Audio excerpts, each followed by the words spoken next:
ओम सच्चिदानंद रूपाय विश्व उत्पत्ति आदि हेतवे तापत्रय विनाशाय श्री कृष्णाय वयम नमः। श्रीमद् भागवत महापुराण। धुंधकारी की अधोगति, गोकर्ण द्वारा सत्ता सुनाने से मोक्ष की प्राप्ति। सुत जी बोले, हे शौनकादिक ऋषियों, आत्मदेव के वन में चले जाने के बाद धुंधकारी ने अपनी माता को मार पीट कर कहा कि तुम मुझे गड़ा हुआ धन बता, नहीं तो मैं तेरे प्राण ले लूंगा। यह सुनकर धुंधनी ने उस दिन यह कहकर अपने प्राण बचाए कि मैं कल बतला दूं।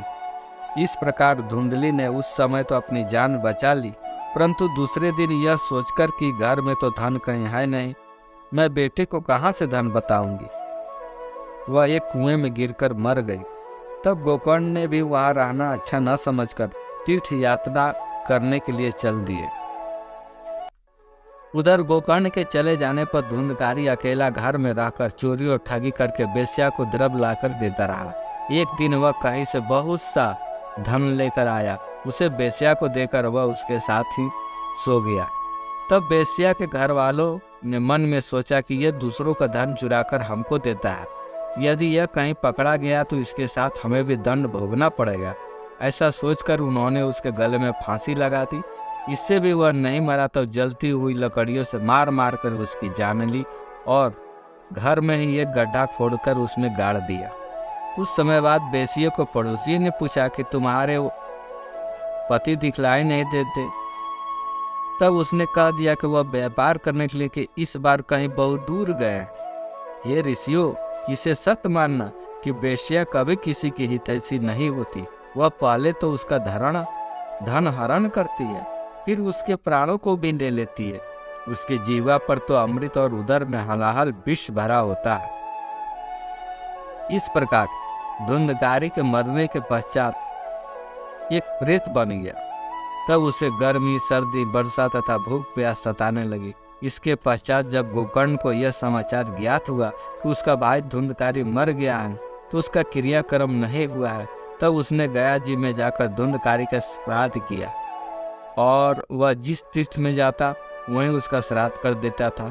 कई तीर्थ करने के पश्चात जब गोकर्ण अपने घर आया और रात को वहीं सोया, तो उसने धुंधकारी को कभी बैल, कभी हाथी, कभी भैंस, कभी मनुष्य के रूप में देखा।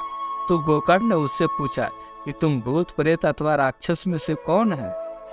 उसकी बात सुनकर धुंधकारी रोने लगा। उसमें बोलने की सामर्थ्य नहीं थी, अतः वह कुछ भी न कह सका। गोकर्ण ने जब देखा कि वह रोने के अलावा कुछ नहीं कहता, तब उसने मंत्र पढ़ के उस पर जल छीटा।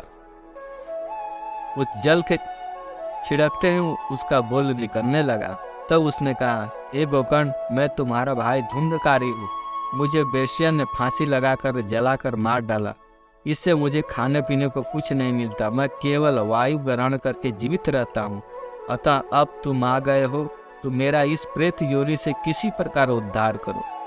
धुंधकारी की बात सुनकर गोकर्ण ने कहा, मैंने तो तेरे उद्धार के लिए गया आदि सभी तीर्थों में श्राद्ध किया, फिर भी तुम इस प्रेत योनि से क्यों नहीं छूटा?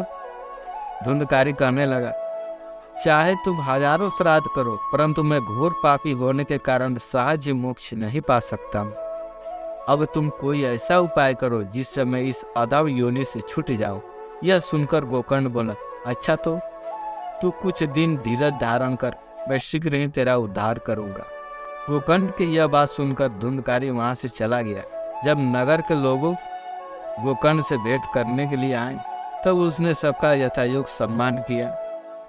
इसके उपरांत कुछ दिन बाद उसने विद्वान पंडितों एवं महापुरुषों से अपने भाई धुंधकारी के उद्धार के लिए उपाय पूछा। पंडितों ने बतलाया कि इसके उद्धार का उपाय सूर्य भगवान ही बतला सकते हैं, इसलिए तुम सूर्य देव की आराधना करो। यह कह पंडित चले गए। तब गोकर्ण ने सूर्य देव का पूजन एवं चिंतन करना शुरू किया। उसकी भक्ति से प्रसन्न होकर सूर्य देव प्रकट हुए। तब उसने हाथ जोड़कर उनसे यह प्रार्थना की कि हे सूर्यदेव, अब आप मुझे धुंधकारी के उद्धार का उपाय बताने की कृपा करें। तब सूर्यदेव ने कहा कि तुम श्रीमद् भागवत के सप्ताह धुंधकारी को सुनाओ, उसी से उसका उद्धार होगा। तब गोकर्ण ने विद्वान, पंडित, योगी और महात्माओं को बुलाकर श्रीमद् भागवत का सप्ताह यज्ञ प्रारंभ किया। उस कथा को सुनने के लिए बहुत से नगर निवासी भी आए और धुंधकारी भी आकर एक 7 गांठ वाले बांस के ऊपर बैठ गया। उस कथा को सुनने लगा। जब प्रथम दिन की कथा संध्या का समय समाप्त हुई और सुनने वाले उठ कर घर जाने लगे, उस समय जिस बांस पर धुंधकारी बैठा था उसकी पहली गांठ फट गई। दूसरे दिन कथा की समाप्ति पर दूसरी गांठ फट गई। इसी प्रकार 7 दिन में बांस की 7 गांठें चटक गई। तब उस सप्ताह पारायण के सुनने से धुंधकारी के दिव्य रूप धारण किया। उस समय उसका चतुर्भुज रूप विष्णु भगवान जैसा प्रतीत हो रहा था। वह पीताम्बर पहने हुए गोकर्ण के पास आया और उसे नमस्कार करके बोला, हे भैया, आपने मुझे घोर पाप से छुड़ाकर मेरा उद्धार किया है। श्रीमद् भागवत के अलावा अन्य कोई उपाय मुझे इस अधम योनि से छुड़ाने वाला नहीं था।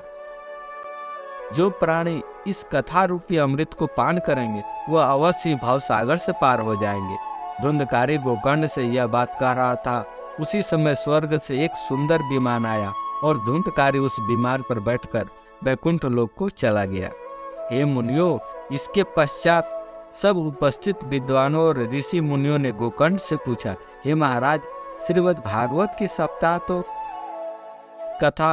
सप्ताह हम सभी ने सुने, फिर बैकुंठ से विमान केवल धुंधकारी को ही लेने क्यों आया? वह तो बैकुंठ चला गया और हम लोग यहीं रह गए, इसका क्या कारण है? गोकर्ण ने उत्तर दिया, हे भाइयों, इस कथा के फल में केवल यही अंतर है कि जो व्यक्ति इस कथा को मन लगाकर सुनते हैं वह तो इसका पूर्ण लाभ प्राप्त करते हैं, और जो लोग कथा सुनते समय अपना मन स्त्री पुत्र आदि के मोह में लगाए रहते हैं उन्हें इस कथा का फल नहीं मिलता। मुक्ति तो एकाग्र चित्त से कथा सुनने वाले को भी मिलती है। यह वचन सुनकर समस्त श्रोता लज्जित हो गए। तब उन्होंने गोकर्ण से कहा, हे महाराज, आप कृपा करके एक बार और इस कथा को सुनाइए, जिससे हम मन लगाकर सुन सके और मोक्ष प्राप्त कर सकते। तब उनकी इस विनय को सुनकर गोकर्ण ने पुनः श्रावण मास में दूसरा प्राण आरंभ कर दिया। उस सप्ताह कथा को अनेक लोगों ने एकाग्रचित होकर सुना, जिसके फलस्वरूप कथा समाप्ति के दिन वहां अनेकों विमान आए। यह दृश्य देखकर श्रोताओं ने गोकर्ण से कहा, हे महाराज, आपकी कृपा से हम लोगों का उद्धार हुआ है। कथा समाप्त होने पर भगवान ने वहां आकर साक्षात दर्शन दिए और वे गोकर्ण को अपने साथ विमान पर बैठाकर गोलोक धाम को ले गए। फिर अन्य सब श्रोतागण भी विमानों पर बैठकर वैकुंठ को चले गए। हे ऋषियों, जिस स्थान पर सूर्य एवं चंद्रमा भी नहीं पहुंच सकते, मनुष्य इस कथा के प्रताप से उन स्थानों पर भी पहुंच जाता है।